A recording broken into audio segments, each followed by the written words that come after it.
Ici, c'est vrai que votre temps sera un peu calculé, mais vous allez rattraper au niveau de l'autre sujet. Ce qui voudrait donc dire que, est-ce que nous allons continuer, ou bien la situation actuelle va perdurer avec ce fonctionnement avec la Russie, si du moment où les Africains, les pays africains ne parviennent pas à comprendre clairement qu'il faudrait se mettre en un bloc pour pouvoir bénéficier quelque chose. Je n'ai pas envie de dire que est-ce que le sort de certains est scellé de cette manière-là, pendant qu'il va falloir mieux prendre position. Écoutez, je préfère d'abord écarter les pays. Parce que lorsque vous parlez des pays, ça me renvoie à ma compréhension de ce terme, me renvoie aux dirigeants actuels.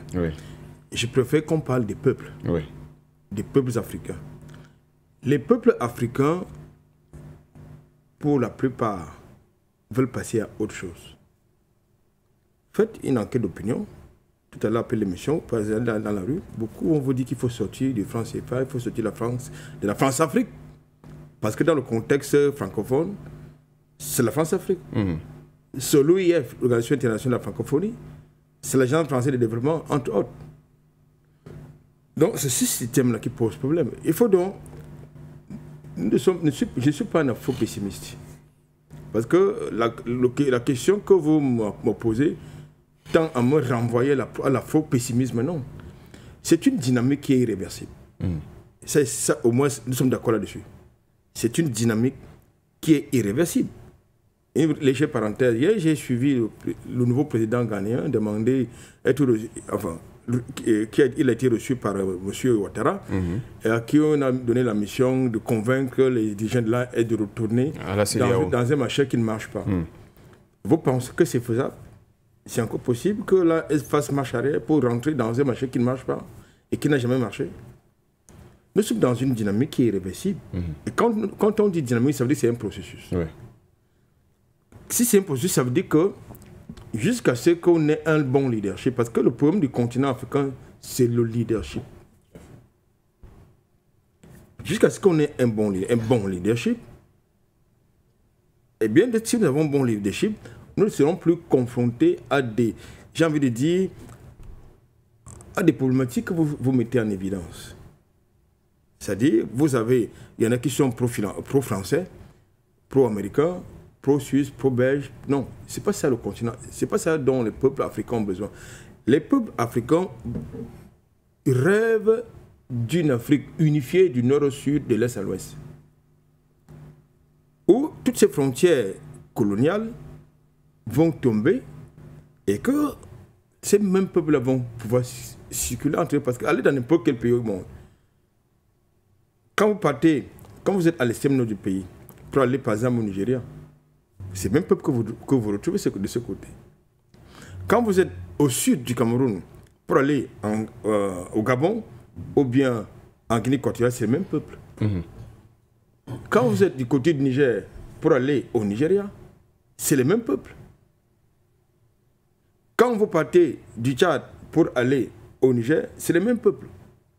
La même chose pour quand vous partez du Mali pour aller soit au Sénégal ou bien au Niger. Même en Côte d'Ivoire. C'est le même peuple. Pourquoi? Parce que ces frontières ont été mises en place par le colonisateur justement pour diviser. Je ne suis pas pessimiste. Vous savez, lorsque Mao Tse-tung commence sa longue marche dans la révolution, beaucoup n'y croyaient pas. Beaucoup n'y croyaient pas. Il y a eu des dynamiques de trahison, des dynamiques de collaboration, des dynamiques d'infiltration. Bref, c'était compliqué, des dynamiques de collaboration. Ça a pris le temps que ça a pris. Aujourd'hui, on parle de la Chine et Mao Tse-tung en est qui? Le bâtisseur de la Chine. C'est ça qui est la question. Donc l'histoire nous enseigne plein de choses dont nous devons nous en inspirer. Le continent africain a un problème de leadership. Le continent africain a un problème de système. Ça a été suffisamment dit sur ce plateau. Il faut changer le logiciel de ce qui nous gouverne. Parce que quand vous allez par exemple dans les pays communistes, c'est l'intérêt général qui prévaut. ce n'est pas l'intérêt individuel. Je ne comprends pas pourquoi est-ce que quelqu'un peut avoir dans son compte bancaire plus de 1 milliard de francs CFA. C'est-à-dire ça dort là. Alors que vous avez des personnes, des jeunes qui sont à la recherche de l'emploi. Cet argent, ça devrait servir à construire à produire des richesses. Je comprends pourquoi est-ce que quelqu'un devrait détourner des millions de francs CFA, des milliards, sans conséquence. Dans les pays communistes comme la Chine, c'est la fusillade sur la place publique. En Corée du Nord, c'est pareil. Vous êtes accusé de corruption, de détournement, n'est-ce pas, de deniers publics. Monsieur, vous êtes fusillé à la place publique. Et votre famille paye la dot. Malheureusement, nous sommes dans un système de corruption. Comme je l'ai dit, de complaisance, d'incompétence, et avec une élite, entre guillemets, qui s'exprime par une certaine arrogance. C'est ça pourquoi? Parce qu'il n'existe pas en place un système de sanctions. S'il existait un système de sanctions, nous n'aurions pas de pays que nous avons, qui sentent de la pourriture partout. C'est ça le pays. Nos pays sentent de la pourriture. Je pense que dans son approche vers l'Afrique, je crois que la Russie doit pouvoir également nous amener cette doctrine-là, la doctrine de la rigueur, du respect du bien public. Et ça doit être consacré justement dans nos lois. Vous savez, ce qui est carrément paradoxal, c'est que dans les pays africains, vous avez dans n'importe quel instrument législatif la peine de mort qui est inscrite, mais qui est commuée en perpétuité, alors que je crois qu'il devrait quand même avoir quelquefois des sanctions. Oui, parce que si vous constatez aujourd'hui que nos pays sont dans la gringolade la plus totale, c'est parce que justement il y a de l'impunité. Il y a de l'impunité. Personne ne fait ce qu'il doit faire, et lorsqu'il s'agit de le faire, il faut attendre justement qu'il y ait quelques institutions qui viennent de nous faire. C'est ça le problème du continent africain. Maintenant, pour terminer relativement à la thématique, la Russie fait ce qu'elle peut faire, mais je suis certain que elle sait sur quel pays elle doit pouvoir compter pour que justement la dynamique qu'elle a impulsée sur le continent africain puisse être effectivement irréversible et qu'elle aille un peu plus vite. Il faut également terminer en disant que actuellement la Russie certainement est le mouton noir de l'Europe. Comme j'ai l'habitude de le dire, toutes les crises se terminent toujours par là où elles auraient dû commencer, c'est-à-dire autour d'une table. Et si la Russie s'entend avec tout ce beau monde qui la canarde, que fait l'Afrique?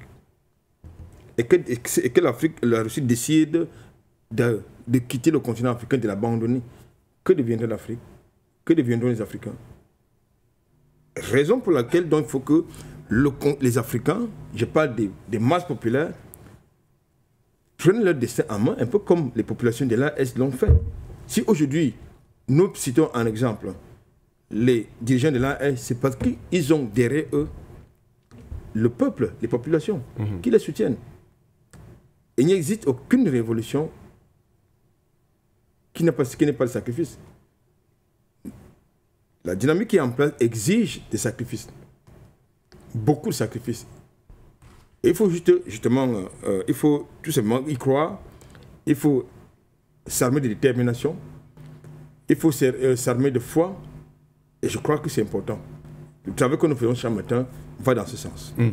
Merci à vous, Albert Anatole. Ici, on va engager le sujet sur l'Ukraine. On rappelle qu'au cours de ce sujet, après les premières prises de parole de nos invités sur le plateau, nous allons ouvrir la ligne téléphonique, le temps bien sûr de vous permettre de réagir. Le sujet a été assez intéressant parce qu'il fallait en même temps comprendre, parce que tous les Africains rêvent de souveraineté et la Russie est bien sûr le maillon, la corde qu'il faudrait bien arrêter. Et si cette corde est mal arrêtée, il est clair qu'il y aura une dégringolade. Docteur Yam, juste peut-être pour paraphraser.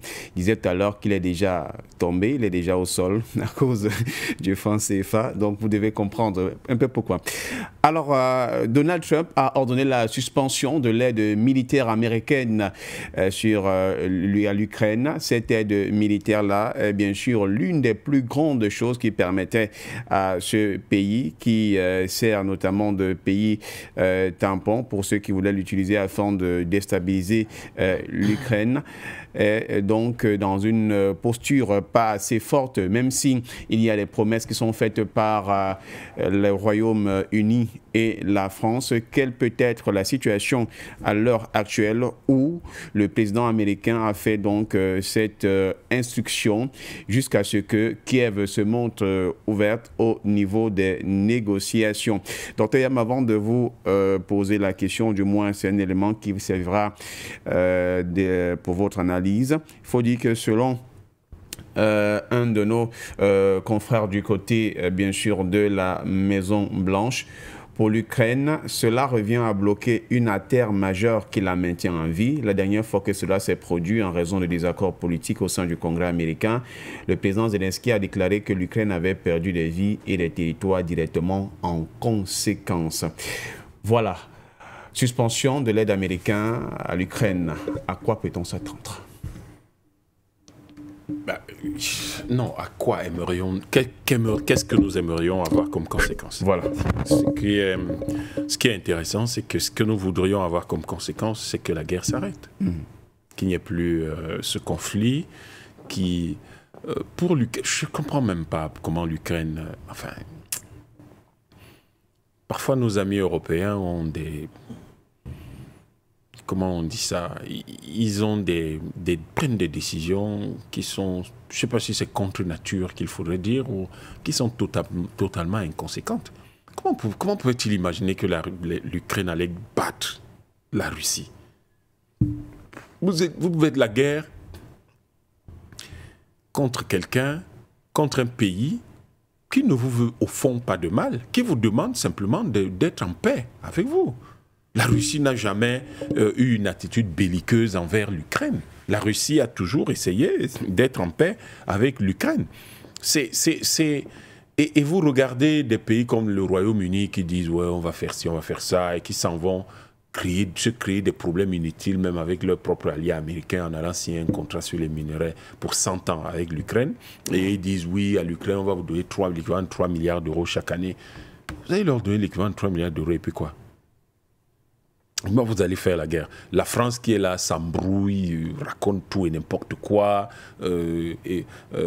étale toute son incapacité stratégique, va jusqu'à dire que bon, il faut que tous les hommes jusqu'à 72 ans se préparent pour aller faire la guerre. C'est pas possible. Des gens qui ont travaillé, qui ont pris leur retraite, qui sont en train de se reposer, au lieu de les honorer, vous êtes un État qui leur demande d'aller se préparer à aller faire la guerre. Des gamins de 18 disent que bon, les enfants de 18 ans, là, il faut qu'ils se préparent à aller faire la guerre.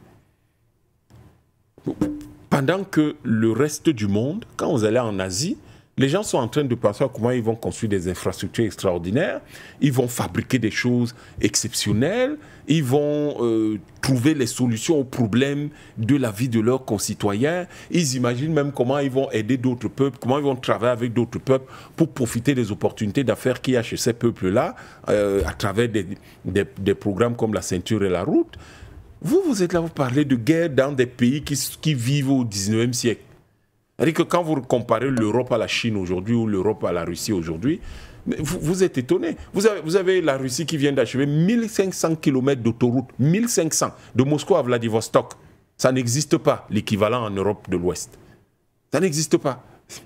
Et au lieu de se battre pour améliorer les infrastructures chez eux, ils sont là, ils bavent. Il n'y a pas d'électricité. Ils connaissent le délestage. Ils se plaignent d'acheter du gaz de schiste américain 5 fois plus cher, alors qu'ils avaient le gaz 2 fois rien qui venait de Russie. Et ils se retrouvent là, leurs peuples sont confrontés à toutes les difficultés de la planète. En fait, une telle incohérence n'a pas de sens. C'est terriblement incohérent. Et donc, du coup, ce que nous espérons, c'est la fin de ce conflit. Et je dis aux Européens, et ils le savent d'ailleurs, c'est un principe sur le sol européen, le vainqueur rafle tout. Donc je ne serais pas surpris que l'une des exigences de la Russie, soit qu'un certain nombre de pays, aujourd'hui membres de l'OTAN, sortent de l'OTAN. Pour qu'il y ait une zone tampon. Ils peuvent exiger une zone tampon entre l'Europe de l'Ouest et la Russie. Et exiger donc que tous ces pays qui n'ont aucun accès à la mer, qui ont aucun accès à l'océan Atlantique, ne soient plus membres de l'OTAN. Mais tout au moins, on sait que Donald Trump a dit assez clair, pour l'Ukraine, il faut oublier. Il faut oublier ça, ça n'arrivera pas. Et je crois que nous sommes tous intéressés à ce que la guerre s'achève et à ce que le monde connaisse un répit et peut-être commence à construire une paix durable. L'Europe a déjà fait trop de mal à l'humanité. C'est l'Europe qui a organisé les croisades. C'est l'Europe qui a détruit les empires égyptiens, perses, tout ça. C'est l'Europe qui a tué des milliers. Si on compte le nombre de personnes tuées par les Européens, ça se compte en milliards. En milliards. Les guerres européennes, les conquêtes européennes, c'est en milliards d'êtres humains. Il est temps que l'Europe arrête ça. Cette folie. Nous sommes peut-être tous des êtres vivants, mais nous, les humains, nous demandons que cette folie s'arrête. Si nous prenons simplement l'époque la plus récente, c'est l'Europe qui a organisé la traite négrière européenne. Sont eux qui ont organisé la traite négrière. Ils ont organisé la colonisation de toute la planète. Ça a fait des centaines de millions de morts, cette colonisation. Si vous commencez à compter le nombre de morts qu'il y a eu dans tous les pays colonisés par l'Europe, ça dépasse 100 millions. Ça dépasse 100 millions. Si vous prenez la traite négrière européenne, pour nous les Africains, c'est entre 350 et 450 millions de morts. C'est 35 millions d'Africains exportés aux États, en Amérique. Si vous prenez les deux guerres mondiales, c'est plus de 100 millions de morts. Encore que c'est ceux-là qu'on a pu estimer.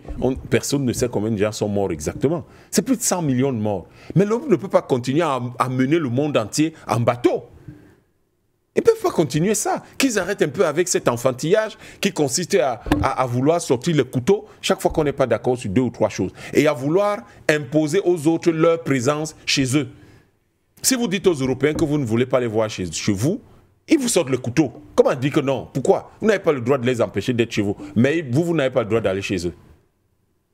Et vous regardez un pays qui se dégrade, quand vous regardez les villes européennes, les graffitis partout, la saleté partout, les routes dégradées, les métros qui d'un autre âge, tout ça.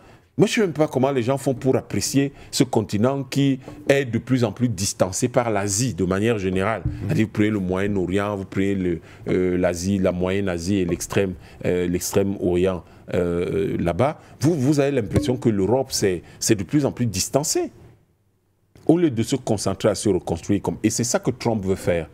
Trump prend acte du fait que l'Amérique est dépassée, distancée par les autres pays, particulièrement l'Asie et la Russie. Et donc, il veut mettre l'Amérique au travail pour reconstruire l'Amérique. Mais maintenant, il y aura un autre combat au niveau du dollar, avec tout ce qui... Il cherche l'argent partout. Et là, ça... Bon, est-ce que sa stratégie est la bonne, telle qu'il est en train de la déployer? Mais on verra. Toujours est-il que pour nous, les Africains, ce qui importe, c'est que si cette guerre peut s'achever et que le monde connaisse un peu plus de paix, nous devons voir comment en profiter. Nous devons nous organiser pour que la Russie mette plus de temps et plus de ressources dans nos partenariats, pour que la partie économique, la partie industrielle, la partie de la formation de nos ressources humaines prennent un peu plus d'importance que la partie sécuritaire, et que les États-Unis eux-mêmes puissent disposer de ressources qui vont permettre à leur économie de tourner, et cela va certainement, en relation avec le développement des BRICS et la dédollarisation en cours qui est inévitable, ramener les Américains à la juste proportion de leur économie et permettre dans le monde entier, que chacun prenne la place qui lui est effectivement due. Et donc tout ça fait que nous avons besoin aujourd'hui, tout ce que nous pouvons dire, c'est que cette aide militaire qui a d'ailleurs été lourdement détourné, c'est Elon Musk qui le dit, pas moi, il y a eu plus de 2300 milliards de dollars détournés, eh bien, ça va permettre qu'on ait des ressources qui pourraient être infusées dans les circuits financiers internationaux et qui pourraient être captées par les uns et les autres. Donc, travaillons. Moi, ce qui me gêne dans cette affaire, c'est que quand ça commençait, on a vu des Africains former des délégations pour aller voir les Russes, etc. Maintenant qu'il faut travailler sur la paix, on ne voit plus les délégations africaines pour aller contribuer à la paix. C'est quelque chose de terrible. Ce sont des petits manquements systémiques et stratégiques que nous rappelons tout le temps en disant aux Africains, il faut savoir choisir ses combats et il faut savoir être présent sur le terrain de la lutte. Vous vous êtes levé pour aller discuter avec les Ukrainiens et les Russes. On vous a dit à l'époque, nous leur avons dit, l'Ukraine, ce n'est pas l'interlocuteur, parce que ce n'est pas une guerre entre l'Ukraine et la Russie, c'est une guerre entre les États-Unis et la Russie. Ils ont dit non, non, non, ils sont allés discuter avec M. Zelensky, ils l'ont même invité à l'Union africaine en refusant la présence de l'AES. Maintenant qu'on est en train de construire la paix et que pendant la paix, on va pendre les voleurs et que pendant la paix, dans la construction de la paix, les gens vont se répartir stratégiquement le monde, vous ne voyez pas les Africains en profiter. C'est ce que nous disions dans beaucoup de premiers sujets. C'est-à-dire que vous ne sentez pas une projection stratégique de l'Afrique dans le monde qui se construit. Où sont les délégations de l'Union africaine et des chefs d'État, les sages, comme ils les appelaient, qui allaient en Russie du temps où le conflit commençait? Ils ne peuvent plus aller aux États-Unis, ils ne peuvent plus aller en Russie. L'Afrique sera mangée à quelle sauce dans le nouveau monde qui s'organise? Voilà les problèmes que nous on se pose.